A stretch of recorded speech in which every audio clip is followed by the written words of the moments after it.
Hello, everybody. My name is Jamal Lewis, and I am the host of the Blindspot. We have our first episode ever here today. I'm so super excited to announce who this guest is. A designer, a model, a business owner, and just an overall fly person. You know what I'm saying? We got Paulae Pope in the building. Perm. You already know it's your girl, T. Absolutely. So, honestly, I appreciate everything that you got going on, everything that you're doing in your space. I appreciate the people in the fashion realm accepting me in. So I've done a couple fashion shows to where I've done interviews, and you've been a frequent guest at this point. So it's definitely it's great to see you, and it's great to have you on for the first ever episode. So for those who don't know, and to inform yourself as well, the Blind Spot is ultimately a platform where I want to give people an opportunity to express themselves and express their story in a light most favorable to themselves. We've saw news reported a specific way for so long throughout our whole life. Typically, 25 to 70-year-old white guy reporting news on our likeness, what we do, what we like, where we go, and I'm trying to essentially break the mold. So, without further ado, we have Paula. Are you originally from Buffalo? I am. You I'm originally raised. from I'm from the town. Nice. And how important is being from Buffalo to you? Um, I mean, essentially, like when we're talking about like the culture of art right now Right. and the direction that it's headed in, it's almost everything. You know, they said to keep Buffalo a secret, but I feel like why not let them in on the tea? You know. No, for sure. And I feel like that's what we're doing. And you're one of the people that are the pioneer, a driving force on opening up people to the town. So, what kind of kid were you coming up? Um, honestly, I was I was into everything. Okay. When you a kid, you don't really know like who you are, what you want. Okay. For real, you just kind of fall into certain things, and then you decide like, oh yeah, that's for me. That's for the girls. So, I mean, growing up though, I was a student athlete. Okay. Like I cheerleaded, I played basketball, I ran track, I did soccer. Like I was definitely more on like the student athlete side for sure. What kind of student were you coming up? Um, I was a great student, Nice. so to say, for sure. Um, I was always just heavily opinionated. Okay. I was fly, Okay. like I just kind of did my own thing, but I was smart, so Mhm. it kind of gave me a pass to, Get away with a little here and there. I a little respect bit that. more than the usual, for sure. So, No, I love to hear that. So you talk about being fly, and I know the world could see it. The people that watch this, the people that's tuned in and saw you on the channel before, the people that see you just on your regular Dylan's, right? You can sure. see that it just come off of you. So like, you say you were fly early on, but how did it develop into what we see today? Honestly, it just really took being able to just spend a lot of time with myself. Okay. Like I became fly over time. Like, yeah, it's in me, but it's on me too. And separate. Those were like separate endeavors, so to say. But I mean, ultimately, I just learned to sit with myself, grow with myself, sit in uncomfortable spaces with myself, be Mhm. honest with myself about who I was and what I was into, and I just always kind of put my best foot forward when it came to that. I love to hear it. If you had to describe yourself in 3 words, what would it be? Um, I would say innovative, Innovative. um, fly, period. Like we got to touch on that. Fly, innovative. And I would just say mm, I'm empowering Ooh, for sure. empowering. No, I love to hear it. Innovative, fly, and empowering. And I'm not sure if you know, but you are very much so influential to a lot of people, especially those that are in the fashion room, and to essentially young women worldwide, especially when you got the platform that you have and you're doing what you're doing in the creative space. Talk about that Sure. innovation a little bit if you can. Like actually picking out a fabric, or not even before you get there, an idea, and actually making it materialize into a piece that comes from you. Like how does that process work for you? Honestly, I like to let my creativity do its job. I'm very like I like to let things come naturally. Sometimes when you on a like on a little time frame or something like that, you got to push yourself a little bit more. But I just kind of like to let my creativity just tap me on my shoulder. That's fire. And I have to get out. I have to see the world. I have to do things. I have to experience things. I have to create and maintain relationships, with people, because it all plays a part in creativity. Absolutely. Like I'm not gonna make it seem like I'm one of those people that just sit down and I just got like this Bible book of ideas that's just fuming off of me. I just kind of let my experiences guide me to exactly where I need to be. I let it hear that. Actually letting it come rather than force it. And you spoke sure. about that a couple minutes ago earlier in the interview. But what part, or how important is art to what you do in the larger scope of your part of fashion? How big is art? Um, well, art is. Fashion is my form of art, the same way that music is a form of art to Hmm. artists, and so on and so forth. So art is everything, So That's fire. I let it hear that. And honestly, stepping aside from the fashion, let's get into your life a little bit. for We're not sure. gonna go too far, but I got a just little get, TP. I got a yeah, little TP. letting the people get an actual chance to get to know you. So you say you were a Sure. smart kid, fly kid, intelligent kid. You grew up in the sports. Uh, when would you say is the period in which you found yourself, or you found your purpose? If I'm being honest, I'm still finding purpose. Right. Like life is just made up of a bunch of experiences. Like I did, I was very conscious and self aware early on. Because as I said before, I spent a lot of time with myself, so I knew what I was into and what I wasn't into. So I just kind of, like I said, I stayed on the route for the things that I was interested in.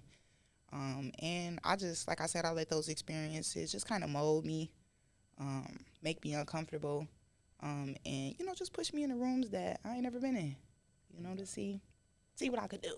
I definitely respect that. So moving from, well, what middle school, high school did you attend?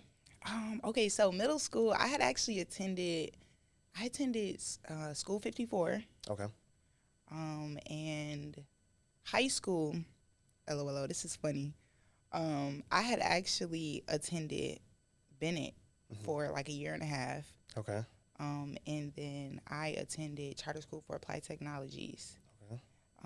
But I graduated from West Seneca East because I moved a little late into my senior year. Hmm. So I had to make the change because of the district. But I spent the majority of my I spent the majority of my high school years at Charter School for Applied Technology. And then, as I said before, I spent my freshman year and a little bit of my sophomore year in Bennett. So How was it transitioning from school to school, place to place, and being the new kid? Or did you know people that were at those schools already? honestly, I think being in any room or any space that you've never been in is a little uncomfortable. But I think that I've been pretty personable my whole life, so I just kind of adjusted quickly, based on environment, surroundings, and things like that. And like I said, I was also a student athlete, so it wasn't hard for me to, Right. kind of make my way around. Bingo, especially being on teams, being outgoing, being an outgoing person. I understand that. Exactly. So I don't know if I'm asking this question the right way, but when does fashion come into play to where you like, I can take this serious as a business? Is that later on? Because if it is, we could. Yeah. Okay, so we'll Yeah, that's just a little later we'll on. get into that. For sure. But were you making clothes in high school, or like were you doing anything of the sort? No. Okay. No, I wasn't into anything Okay. fashion in high school. I actually didn't realize that I wanted to do fashion until I was in college. Okay. So but I was in college as a bio major. So Huh. couldn't even imagine, right? I had actually attended Canisius College, and I was there pretty much on like a full ride, and I was a bio major, but I was young and I didn't really know what I wanted for myself, Okay. and it's funny, my friend Michelle was just telling me, like, I remember when you was sitting in Dugan and you was like, I don't even know what I'm doing here. Like, I want to make clothes. I want to be a fashion designer. And it kind of started right there. Nah, that's So beautiful. I picked it up right there. Nah, that definitely that makes sense because I feel like there actually comes a time, and a lot of people, specifically college experience, to where they either hit a wall or hit a hump, and it's like Hmm. I don't want to be here. For sure. I don't want to do what I'm doing now. Yeah. Um, and in those moments when you were kind of second guessing being a bio major, what was the biggest challenge? Would you say? I think the biggest challenge was just that, like, that fear of like not wanting to, let your OGs down, let your parents down. Right. Like, just having that expectation of feeling like, oh, you got it made. Like, why do you want to go in the complete opposite direction, of what would be considered easy? So I think that was like the biggest thing, just not really wanting to, like, just let my peoples down, and but I was passionate about what I wanted to do, Hmm.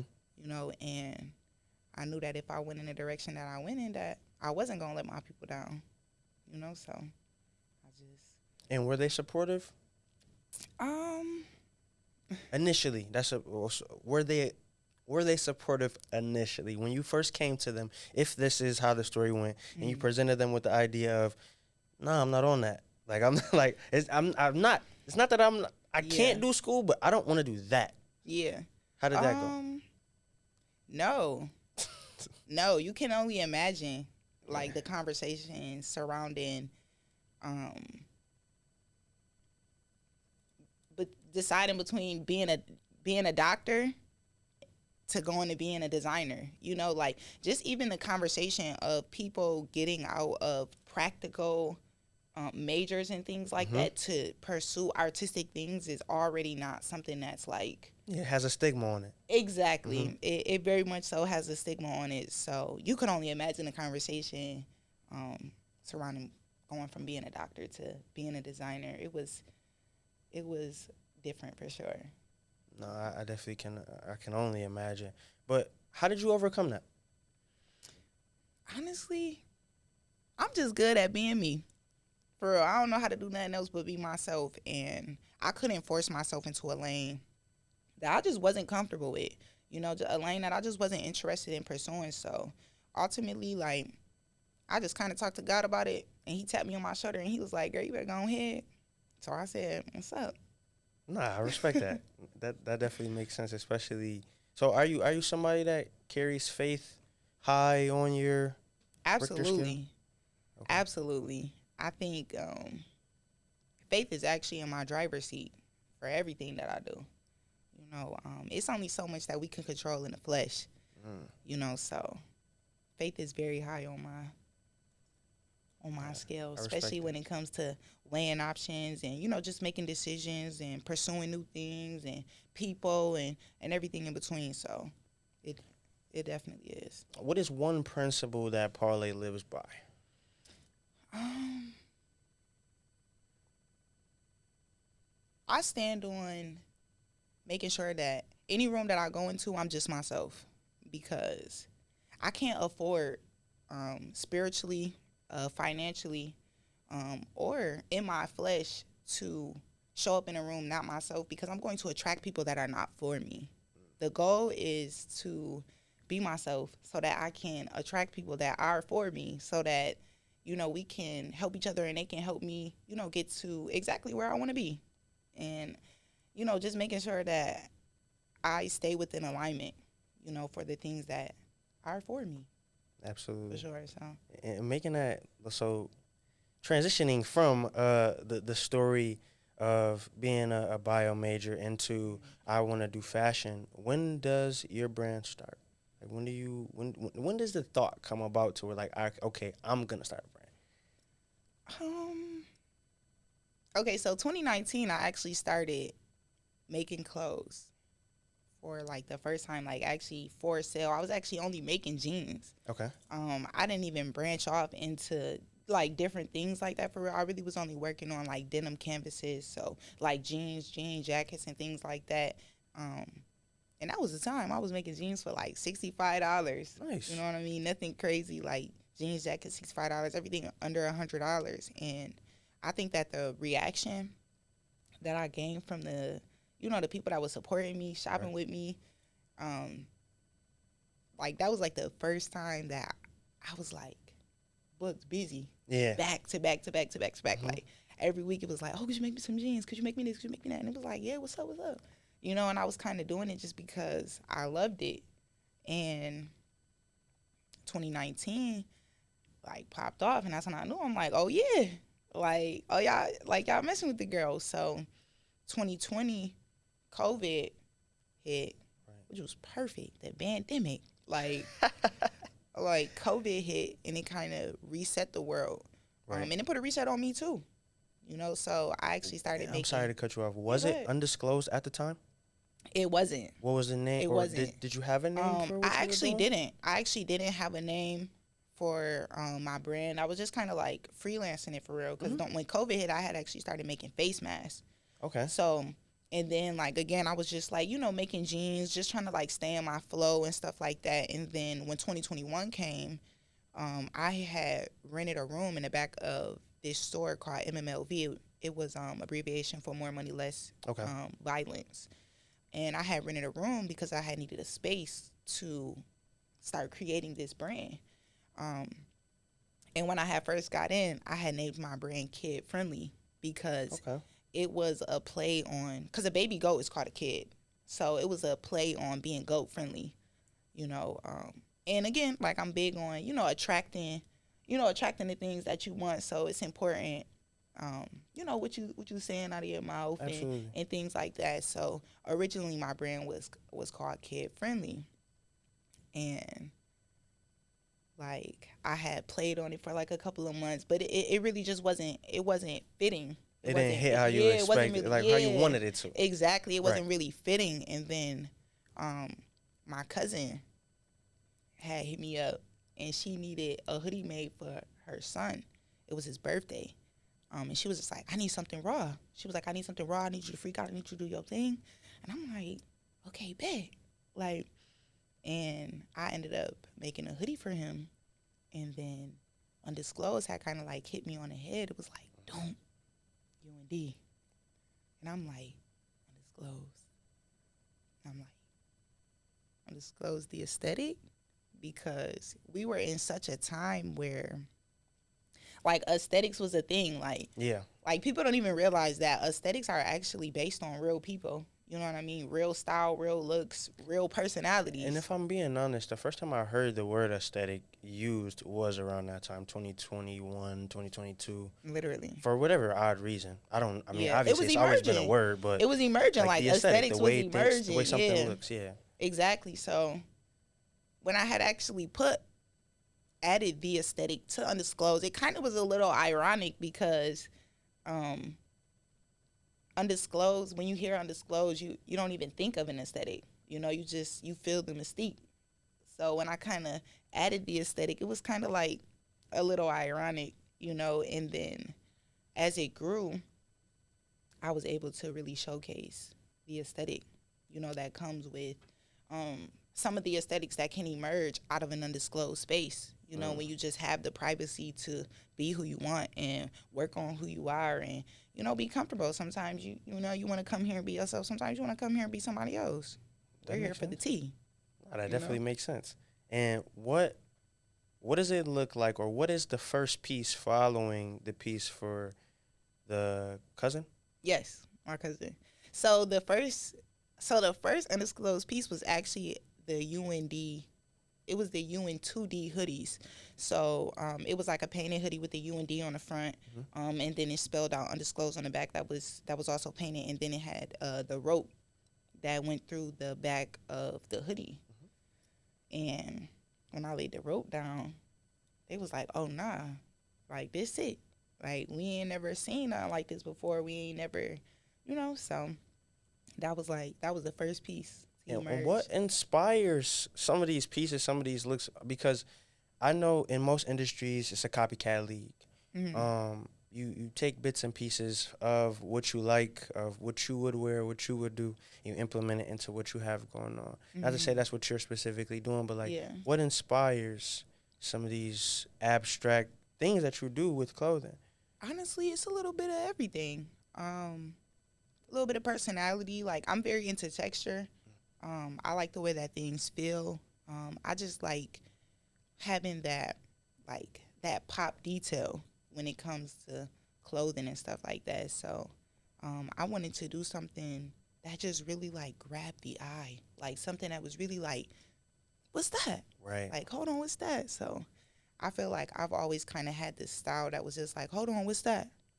Like, what's she wearing? What she got on? You know what I mean? So I wanted my brand to kind of embody that, just kind of like, follow, just follow a route that I was familiar with, so to say. No, that makes sense. Um, let's see. So moving further into the story, I guess you start doing you excuse me. You rent the space at the Hmm. back of MMLV, Yeah. and this becomes your creative space. How long were you there for? I was actually, it was very short lived. I actually was only at MMLV for maybe like 4 months or so. Okay. Yeah, it was pretty short lived. And But this is after. I mean, the you renting the space is after. I mean, it was is before you actually make the yeah, first piece. yeah, yeah, Okay. yeah. So I had actually started renting in like December. I didn't make my first UND piece until like April, but I was done at MMLV in like May, Okay. like a little bit before May. So um, yeah, it kind of like emerged from there. What research or like not what research goes into it, but like what? Because I'm assuming that you're self taught. You were in school to be a bio major, and then you Yeah. start doing clothes. Did you ever think about getting some type of formal schooling for art or fashion, or how do you? Yeah, so actually, I had actually learned to hand sew and sew with a machine when I was at School 54, I believe. Oh wow. Yeah, yeah, because we had like a economics class, and like half of the economics class was like food, and then the other half of the economics class was like sewing, and then you had like a technology class that you like split up in half. Hmm. So I had actually picked up sewing that young, and we had this project where we was making pillows, and it was a raw little project, and I just kind of like really gravitated towards it. And then when I got into high school, my gym teacher was also an economics teacher. Not my gym teacher, my coach was also a economics teacher as well. So she had also known how to sew. So I was like just kind of like repicking it up as I got in high school. And then when I got out of high school, just moving over into my adult life, I had actually took some classes with Rashad Holly because he had like offered a program, where like youth can come in and just kind of like learn the basics of using their way around a sewing machine and stuff like that. So I had took some took some classes and stuff like that with him, and he kind of like Okay. showed me different things, how to make pockets, sewing zippers down, just little things like that. How So. much have you, or how much would you say that you've evolved from learning how to actually work with these tools to now? um I think, I mean, I have made progress for sure. Like just kind of looking at my old designs and looking at my new designs now, like the progress is in the pants, so to say. But I definitely do think that I've progressed over time. Um, and I think I'm just working every day to learn something new. Like learn a new tactic, learn how to just do something different, and just finding ways to really like push my creativity, for sure. What goes into, so you say you hold yourself to the standard of I'm walking to every room and leaving out of every room myself. What Sure. goes into being yourself? Um, what goes into it? Like specifically like on characteristics. What sauce goes into coming up? what Like, you want me to get the sauce out? No, I'm just playing. Honestly, I don't know. I don't really know how to explain that maybe question. not Like when maybe you do not your something. not maybe not being yourself. Excuse me. What goes into your style? Like stylistically, your approach to putting a fit together. Is it does it take forever? Like, is it like mapped out over a series of months? I spoke to other designers to where they're like, I'll order a shirt today and I might not wear it till December because Yeah. I had to get pants to go with it Yeah. in another month. So it's like, Yeah. what goes into Honestly, your style? I'm a little mixy. Sometimes I do have pieces that take me a while to put on because the timing is not right or the event is not right. And then sometimes I go and I buy stuff and I wear it the next day. You know what I mean? So it just kind of really just depends on mood, the event, this what the spaces will look like. Because, aesthetics is everything. Right. So it's like if you're going to go into a nice building or into a nice space, like you want to make sure that you match the vibe. Same way it's like if I'm going to an art gallery or something, like I want to look like I belong on the wall. Right. So it just kind of depends. Absolutely.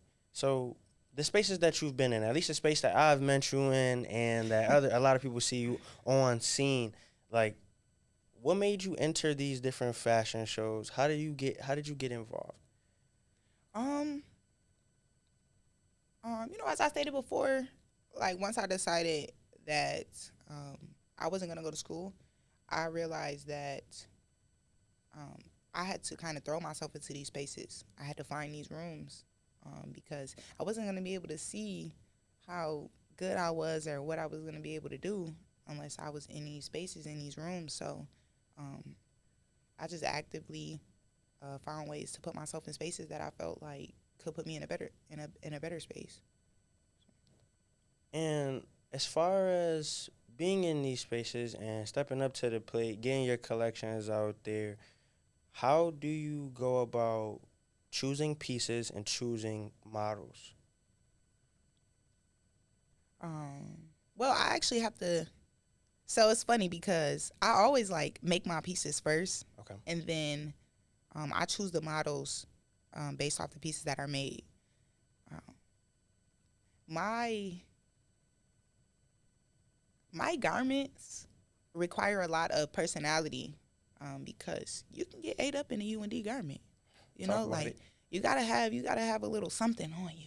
It gotta come with a little spark. It gotta come with a little something. So after I'm usually finished curating my pieces, when I pick the models, I kind of pick the models that I feel like will fit the garment best, and really, really bring that personality to the garment because these clothes are alive. They breathe. They breathe real experiences. Real emotion. And I'm just always looking for that model that's gonna be able to bring it. That's gonna really be able to put it on and not have my clothes put them on, if you know what I mean. Absolutely. And I've been hearing repetitively, actually, I just had this conversation not too long ago about the theory behind like hair holding energy. So Absolutely. Would you say, like you said, it's a lived experience when you put a piece on, you put a garment on. Would you agree that the clothes hold a specific energy or a specific like Absolutely. aura? Absolutely. I mean, if you're a designer, this is your art.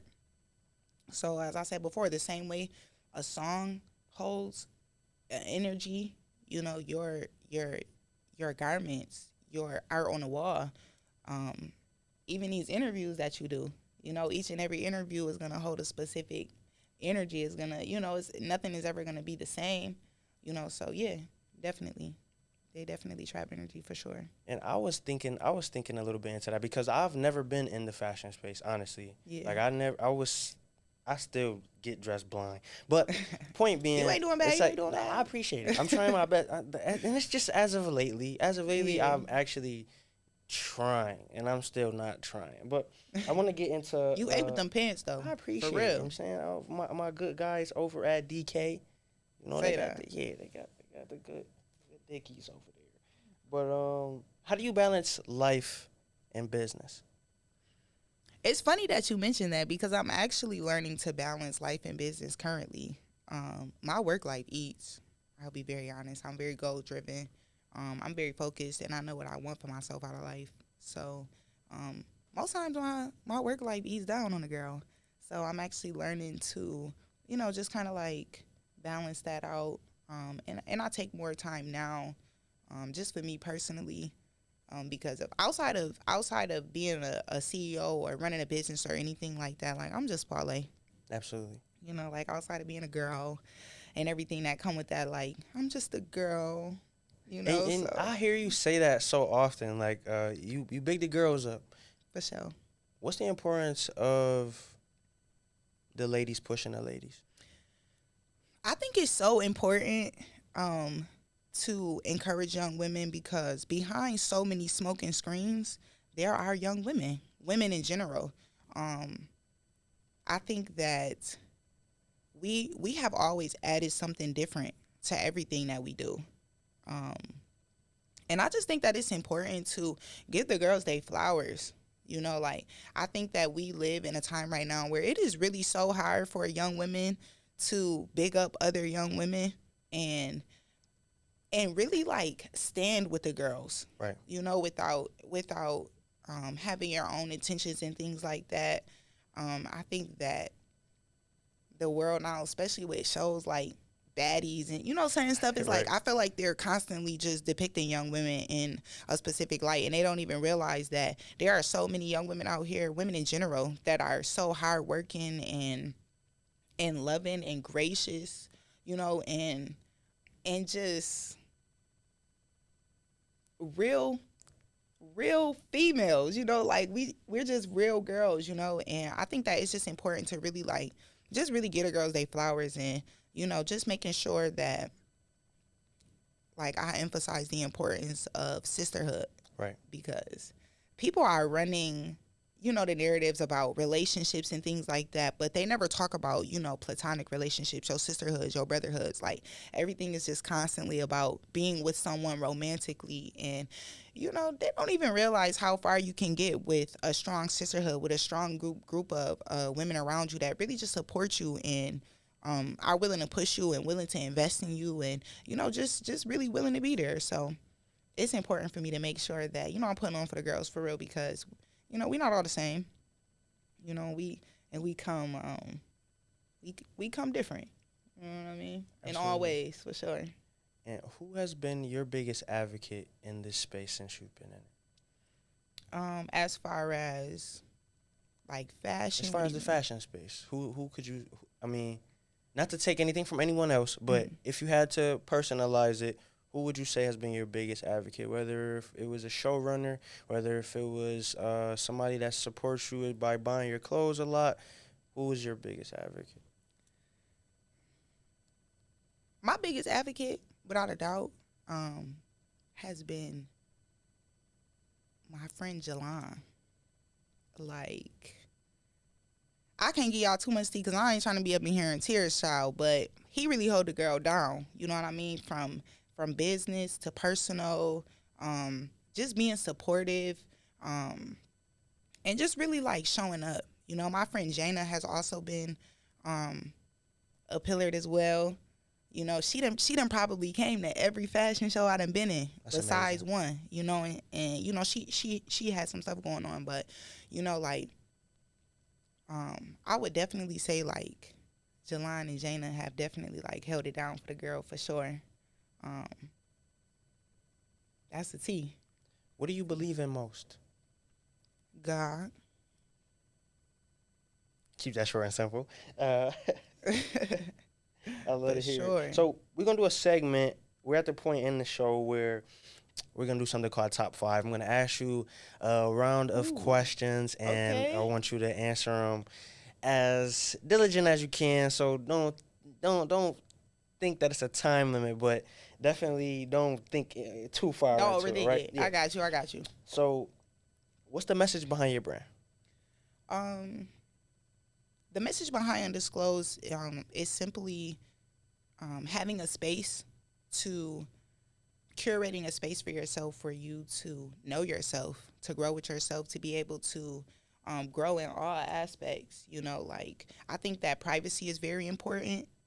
So I wanted to create this space for people to be able to come over and privately figure out who they want to be, who they didn't want to be, what they're into, what they want to pursue, or what they, what they don't want to pursue. So I think the biggest thing is just making sure that, we have this space here available for individuals to figure out who they want to be, for sure. I love to hear it.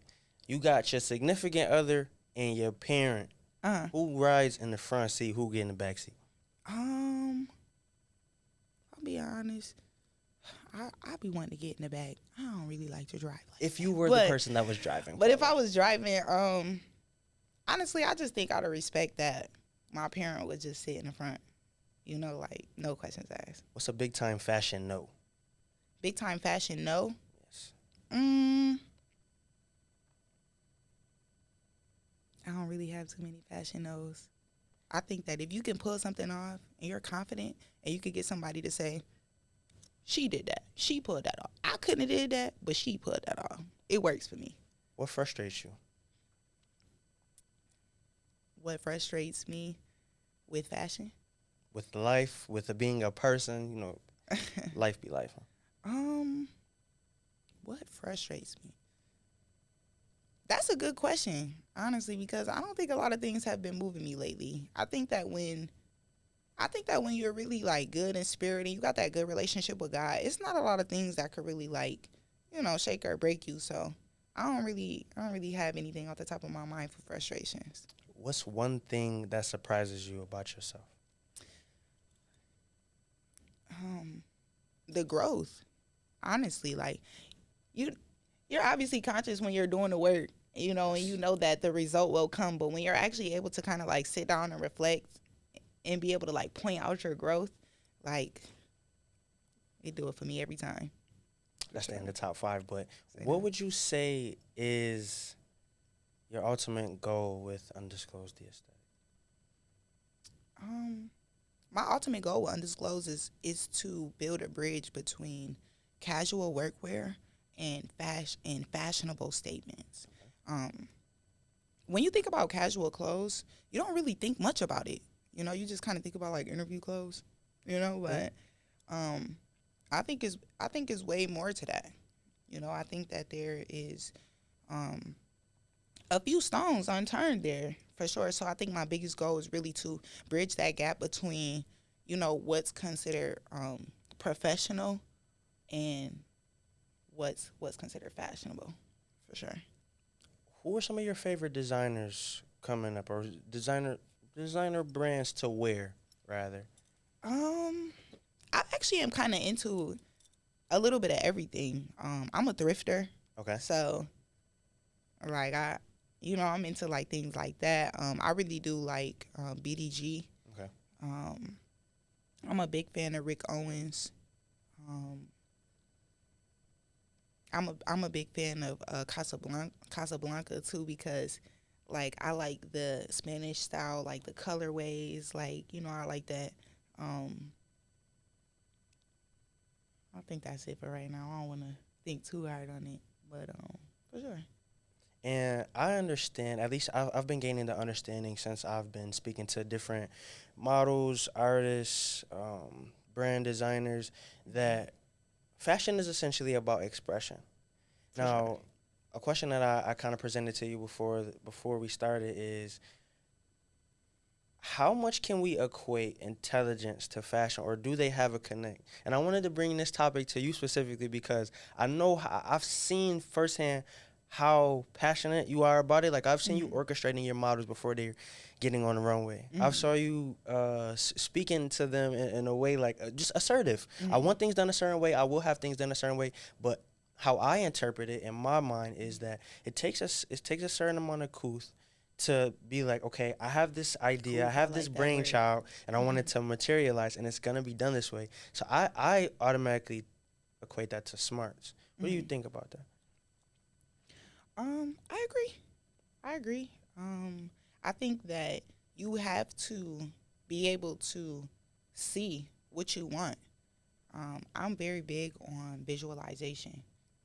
I have to see it in full, in order to bring it to fruition. in the first place I'm going to be able to see it is in my mind. So I guess it equates in that sense for sure. Um, I think that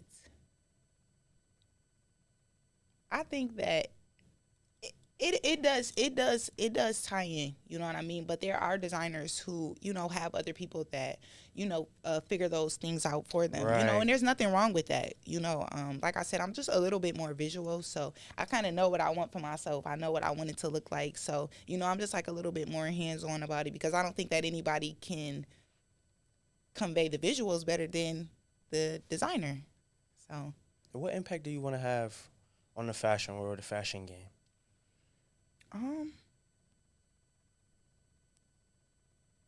Honestly, I haven't even thought about that. Like, I haven't even thought about like my impact or anything like that. Impact, Because legacy. when you're it. really in Yeah. when you're in it, when you're really in the thick of it, and you're doing something because you're passionate about it or because you love it, you don't even. I don't know. I don't think that things like that really cross your mind. So I would just be capping if I said something right now. But Understood. What are you passionate about outside of fashion? um, I'm just really passionate about um friendships, relationships in general. Like I'm very passionate about relationships, romantic, platonic, whatever. I think that um when you go, you're not going to be able to tell people who you are or what you did. You're only going to have the people that was around you, the people that experienced you, um, to be able to, kind of tell those stories for you. So I'm very big on, just relationships. Would you say that you're a good friend? Heck, yeah. Yeah, for sure. I'm a great friend. Absolutely. What makes a good friend? I think being attentive to the things that your friends actually require or need is what makes you a good friend. Because people can offer certain things, but if your friends don't need those things, you're technically not adding to them, or Right. you're technically not being a good friend to them, and that doesn't make you a bad friend. It just makes y'all not compatible. So I think that I'm very attentive to my friends and what they need and what they expect from me, and out of our relationships for sure. Who depends on you? Me. Sometimes that's just enough. Exactly. Sometimes that's definitely just enough. Exactly. It's being where we are in our lives, at least. I would say the same thing to that question. I depend on myself most, but I would say the people that are looking up to you, you might not look at it that way, but it's people in the space that's definitely looking up to you, and they depend on you to have an influence. Like going back to the question of impact. Yeah. You may not have thought about it, but people live for your pieces, just like how they live and breathe. Like you said, once you make them, people you giving people life. You're helping people grow and understand themselves even through this fashion space. So a question that I want to make sure that I got to for sure is: do you see yourself as a model? A model designer. No, I'm just playing.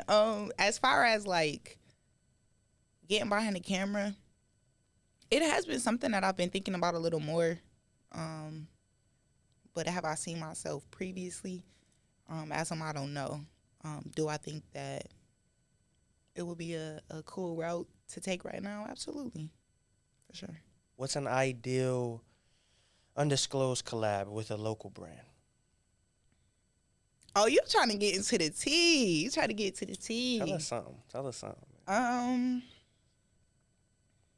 Are you asking like who I would want to collab with, or Not, you don't gotta give away nothing that's in the works. Yeah, 'cause If I you being actually- stingy, it sounds like you being stingy. because I Keep it. actually Just have something for y'all. So it's tell like, us then. I mean, I can't get y'all too much tea, but You got I something for us, do. but you can't. I do have a very raw collaboration in the works Okay. right now, and I am very much so anticipating it for sure. I think that it is probably, for me personally, like my most anticipated collaboration to date.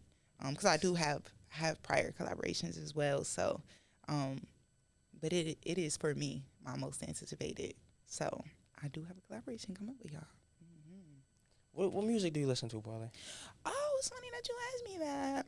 I actually listen to a lot of music. I'm very much so into jazz. I really like jazz. Okay. I like electric. I like electric orchestra. I like rock and roll music. I like R&B, rap. I like it all, for real. That's it. What was the last song that you listened to on the way in, if you remember? Like that. Like, of course I listen to Like That on the way here, for Good sure. Future. Like, come on, Yo. good future, good K-Dot. You know what I mean? He Like, dissing. I mean, hey, He dissing. I'm not I saying there's nothing wrong with mean- that, but he dissing. I think they started with him. Could have. Because he be minding his business, and then people just be saying his name like Destiny's Child, you know? So I feel like they be kind of like, you know, forcing him to have to kind of come and handle his business, and there ain't nothing wrong with that. How do you deal with conflict? I actually don't. I'm gonna be honest. I don't. And what I do you don't- mean by that? I don't really deal with conflict because I think it's strange to have conflict with me personally. I don't know. I think it is a I big. think it's strange. I think it is a bit strange. I don't really deal with Don't conflict. give off like, no bad energy type time. Like, yeah, it's not no reason to, and I'm a firm believer that what you put out into the world, you get back. That doesn't mean that like I don't defend myself or stand my ground on things or anything like that. But when it just comes to specifically like handling conflict, I don't really think that is anything that I usually need to handle. You know, like I know who I am. I know what type of person I am, and I know what I give to the world. You know, so I just think it's like it would be weird. You know what I mean? To absolutely. have a little conflict with the girl. So me, Jamar, I want to start a brand. Mhm. Day one, I'm green, fresh, Okay. right? Yeah. What do I need? An idea. Mm-hmm. You need an idea. You need an idea that's yours. Granted, like, yes, it is important to have inspirations or mentors or, just things and people that you're into. But I think it's important to really have an idea, your own idea, and then just continue to build off of your idea so that when you are on your journey, you don't feel like you're in competition with other brands. You're only in competition with your older designs, because fashion is a very big world. And there's over like 1,000+ designers that are like actually established, so when you coming up and you new, it's like, that's the last thing that you really want to worry about for real. It's like competing with others or doing things like that, because in real life we kind of like only in the little leagues right now. Right. So it's like this is kind of like your grind space. This is your space for you to figure it out. This is your space for you to bump your head and scrape your knees and do certain things. So I think the best thing that you can do is just have your own original idea and just continue to build on it.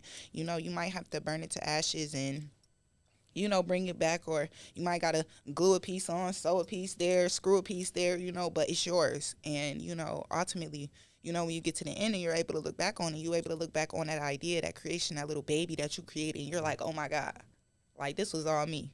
So I would just say an idea that's yours, for sure. And you talk about being in the little leagues. I love that you made that reference because that was like 2 weeks ago now. Point being, I was in Atlanta at a conference I won an award here, and then I went over to Atlanta and I presented something essentially to try to get a grant for the Blindspot. Okay. And I want to say the most awkward experience for me, and you stay with me. The most awkward experience for me was people coming up to me after the presentation and asking like, well, what do I do to start a podcast? Mm-hmm. You saying on episode 1 of the Blindspot, right? So things have been steady, and I understand that I'm doing well for myself. I understand that people might look at me, certain people might look at me and say the things that you're doing, I love what you're doing, but I always let it fall wayside because it's like we want more. We want more, not necessarily in an instant gratification type of way, but we're working for more. Like every day we wake up, you're putting on another idea onto your paper, affirmations, dreams, goals, right? So when you talk about being in the little leagues, I feel like us as a town and us as people in this small town, we sell ourselves short.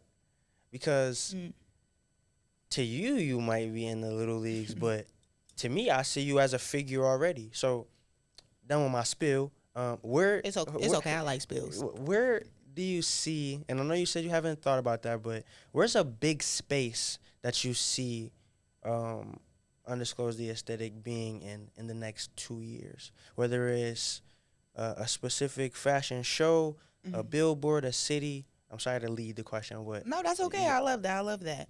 In the next 2 years, I really see Undisclosed being established as a fashion house in New York City. I'm gonna be honest. I don't see us anywhere but New York City. You know, like granted, like as we grow, you know, like as a fashion house, as a company and things like that, we'll obviously make our way. But I just feel like being 7 hours out from the fashion capital and not being in and out of that city is kind of crazy, especially if you're into fashion. Right. So I would say like within the next 2 years or so, like I really see us being established as House UND for sure, as a fashion house. I would love to see that. And you know, man, the people here at the Blind Spot gonna support you always, wholeheartedly. If you had to, in closing, if you had one piece of advice to give to the people, what would it be?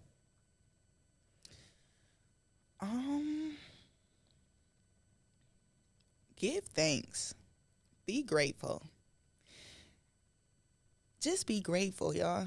Be grateful for everything. Be grateful for your wins, your losses, your highs, your lows, the new people you meet, the people you lose.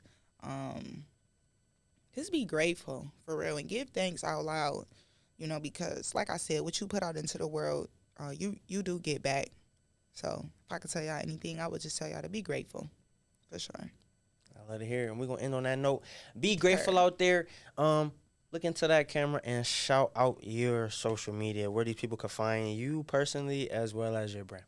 Say that. So y'all can catch us on Instagram at UNDTA_. Y'all can also follow our business page on Facebook at Undisclosed the Aesthetic. See. Perfect. And you can find us on IG at _blindspot.tv. And that's the end of the first episode of Blindspot. Thank you guys so much.